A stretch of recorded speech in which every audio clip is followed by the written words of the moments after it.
Manchester United arrive in better shape than Liverpool, a rare twist that Ruben Amorim intends to exploit with a clear, aggressive game plan.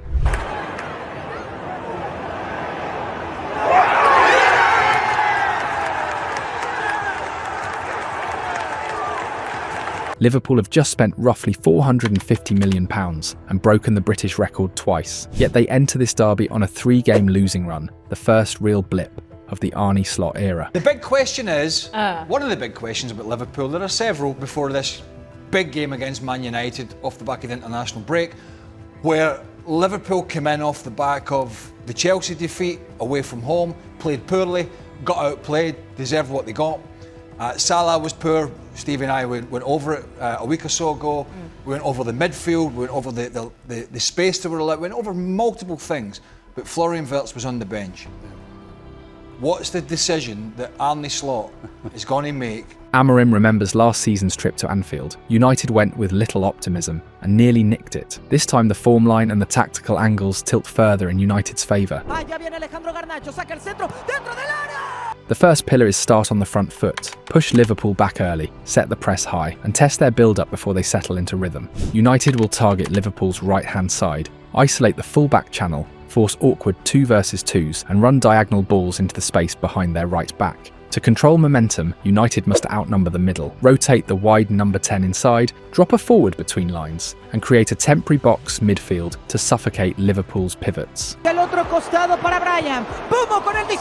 Amorim keeps the distances tight so counter-pressure bites immediately after turnovers. The pressing trigger is clear. Press Virgil van Dijk's partner, not Van Dijk. Funnel the first pass, jump the lane, and trap the receiver on his weaker side. Aerial balls towards that side become pressing opportunities, not clearances to chase. United's front three are built for transitions. The instruction is receive on the half turn and attack the outside hip of the last defender within 2 touches. Now United on the edge of the area and already a chance. Amorim will stick with the back three. It stabilises rest defence, frees a wing back to jump onto Liverpool's wide man, and protects the half spaces where Liverpool love to combine. On the ball, United will bait the press with a 3-2 base, then punch vertical into the number 10 pocket and immediately release the weak side runner. Set plays matter. Crowd Alisson, screen his run-up, and attack the far post seam where Liverpool's zonal line can be separated. Tempo management is crucial. Accelerate after recoveries, then slow in sustained attacks to draw Liverpool's 8s out of shape.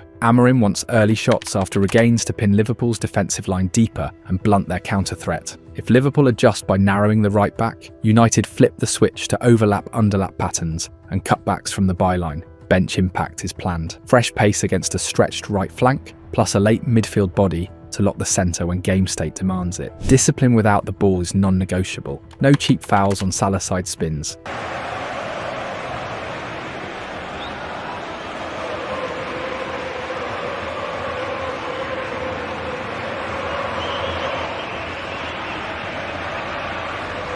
Delay and double rather than dive in. Psychologically, United lean on their recent improvement, and Liverpool's uncertainty forced the champions to solve problems under pressure. The aim is not just containment, it's continuous discomfort. Deny rhythm, win territory, and make Liverpool defend facing their own goal. Execute these layers, and United have a real shot at turning better form into 3 points at Anfield. Liverpool's problems didn't appear overnight. They've spent big over £450 million. And yet they enter this derby in a moment of vulnerability. Let's be honest, Liverpool's got so many problems, it's frightening. You know, and in some ways, the whole Isak and Wirtz thing is taking a lot of pressure off the so-called core group of Liverpool players who we relied on, who were at a certain level every single time they stepped on the field. 3 straight defeats have exposed cracks in Arne Slot's new project. And even though they still hold a perfect home record, the warning signs are real. So right through the team, we're talking about a group of players where none of them are even close to where they were last year. And yes, I agree, Arne Slot, at the end of the day, he's the coach, he's the guy that has to sort it out, he's the guy that has to get them going, he's the guy, but at the end of the day, the players have to be responsible for their own performances as well. United haven't won at Anfield in almost a decade, but the form chart is finally tilting in their favour. This is not just any match, it's the first time 2 English clubs with 20 league titles each meet head-to-head, and Liverpool looks shakier than expected.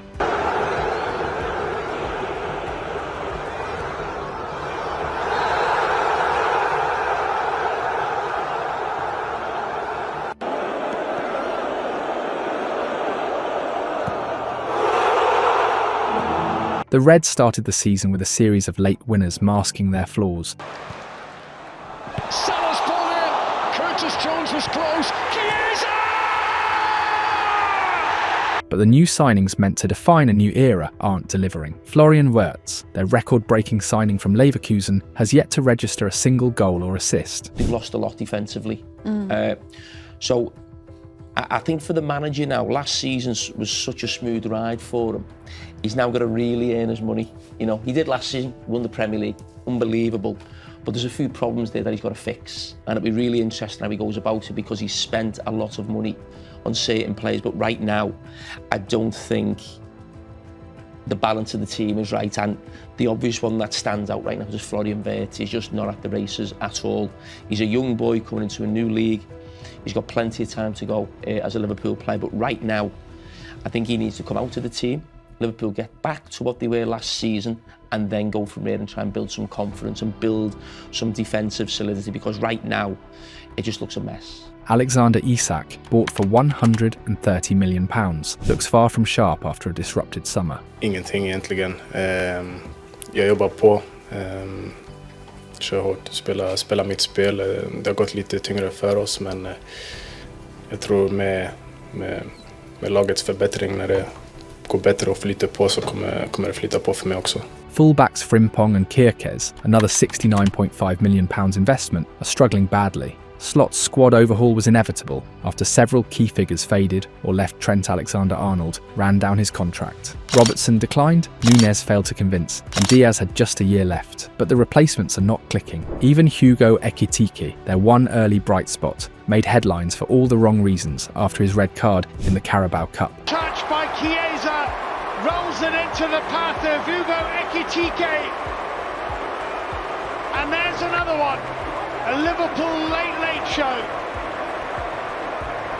Liverpool's problem isn't just individual form, it's structural. Wirtz's arrival forced Slot to reshape the midfield and attack, moving away from Klopp's compact, relentless structure. The number 10 role has unsettled the balance, while fitting both Isak and Ekitike into the same 11 looks tactically awkward. And then there's Mo Salah, Liverpool's biggest ego, who finally got his new contract, but now seems uncomfortable in a system that no longer revolves around him. Just tell me about it, though.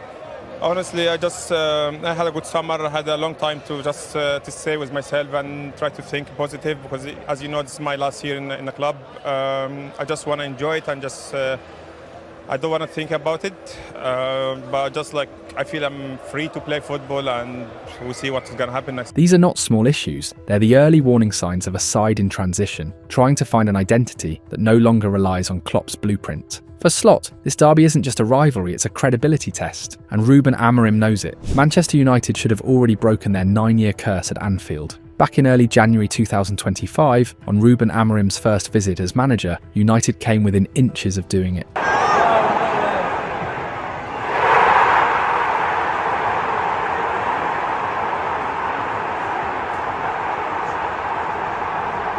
They led, fought back from behind, and then in stoppage time, Harry Maguire had the golden chance to win it, only to send his shot over from 12 yards. With a chance to win it, Maguire over the top! That game ended 2-2, but it was the clearest signal yet that Amorim's system could go toe-to-toe with Liverpool's at their own ground. That performance remains one of United's finest under Amorim. His side matched Liverpool in intensity, pressed with structure, and built attacks through a midfield pairing of Kobbie Mainoo and Manuel Ugarte, with Bruno Fernandes and Amad Diallo floating in dual number 10 roles behind Rasmus Højlund. It was balanced, brave, and full of intent, a sign of what this new Manchester United could become. Fast forward to now, and the blueprint has evolved. Amorim's midfield is reshaped, Fernandes now sitting deeper alongside Casemiro, while newcomers Brian Mbeumo and Matheus Cunha offer tactical flexibility in the attacking half spaces of his 3-4-2-1. And leading the line stands Benjamin Šeško, the powerful, all-round forward Amorim has trusted to finish what Højlund could not.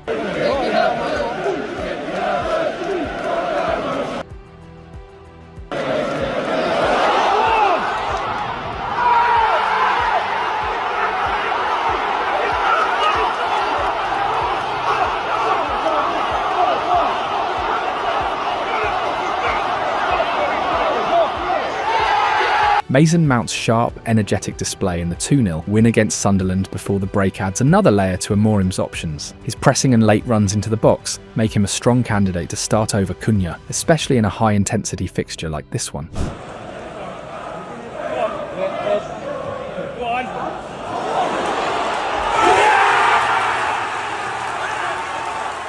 Of course, United will miss two key players from last season's draw. Lisandro Martinez, still recovering from his knee injury, and Alejandro Garnacho, now wearing Chelsea blue after his summer move. But the core of Amorim's structure is intact, and perhaps more importantly, the mentality has changed. This team travels to Anfield with belief, not fear. They've seen that they can go there, perform, and cause damage. Amorim will remind them that Liverpool's aura is fading. 3 straight defeats prove it, and that the time to strike is now. I think we proved today that we can win any game in the Premier League, especially against a great team like Arsenal.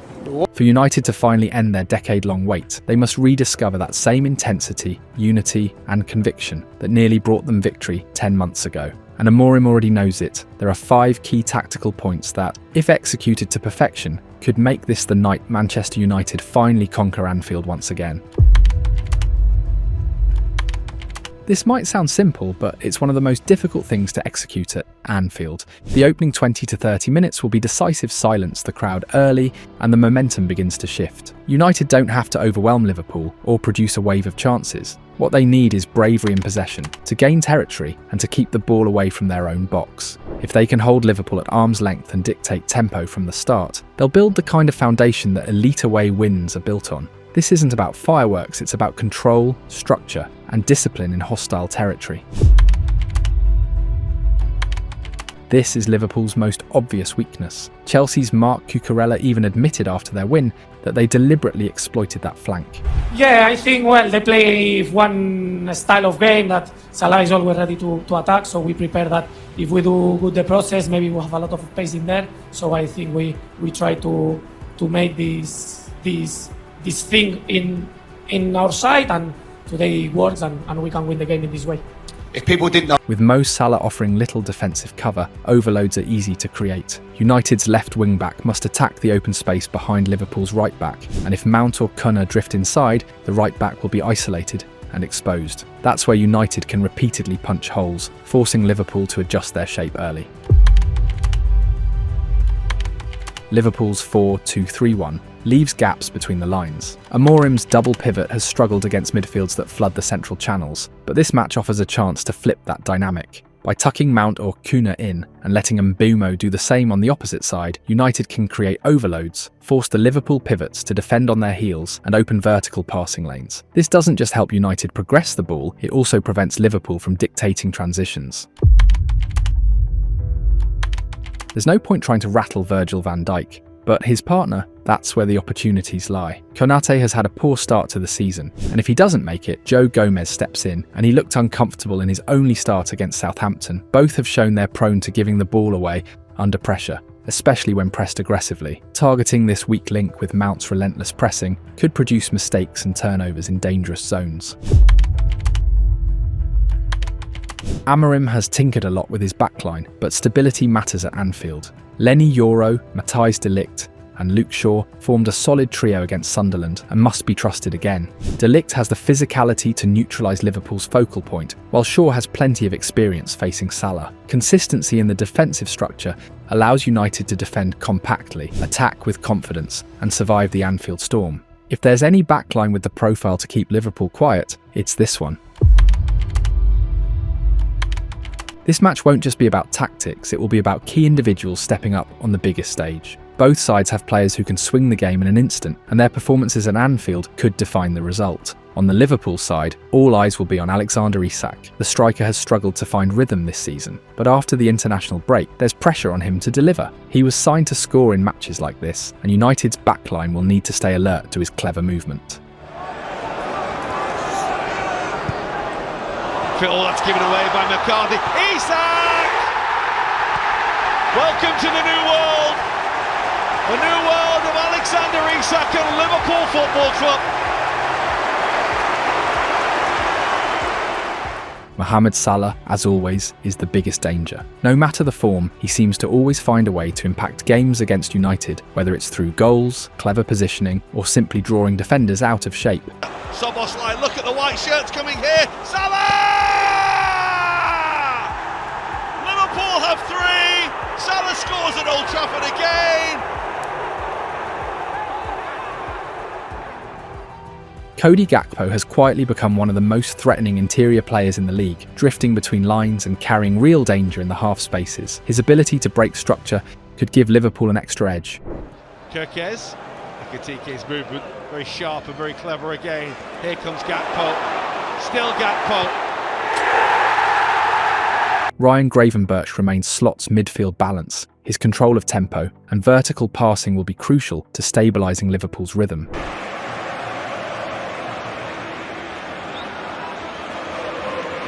And then there's Florian Wirtz, the record signing. This is his stage. The pressure is on him to justify the price tag and prove he can shape games at Premier League level. Before Wirtz received the ball, he first noticed Salah on the right wing. But instead of Gakpo passing the ball in front of Wirtz, he passed it behind him towards his left foot. So Wirtz improvised with a clever back heel pass to Salah, who missed the target.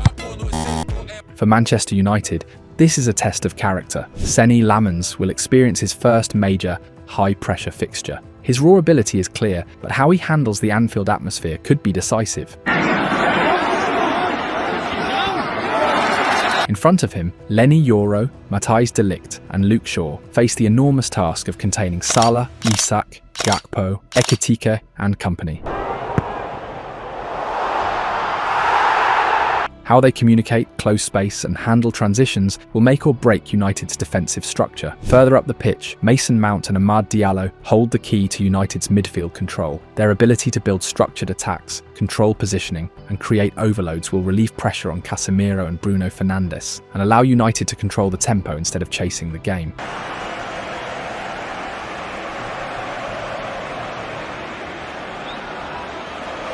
Finally, the front two Benjamin Šeško and Brian Mbeumo could be the difference makers. Their pace and vertical threat are perfectly suited to this more direct Premier League season, and they showed against Chelsea how dangerous they can be when given space. All signs point to an open, high-tempo match. Liverpool's defence looks fragile, and United's attack is built to exploit those gaps. On the other side, Slot's men still carry enormous firepower enough to punish any defensive slip. This is not the type of game that ends quietly, it's one that explodes into life. Anfield will be loud, emotions will run high, but Amorim's men arrive in better form, with a clear tactical plan and players who are growing in confidence every match. If they can stay brave, control the midfield and strike in transition, this could be their night. Our prediction is Liverpool 2-3 Manchester United, a chaotic, fiery derby and a statement victory for Ruben Amorim,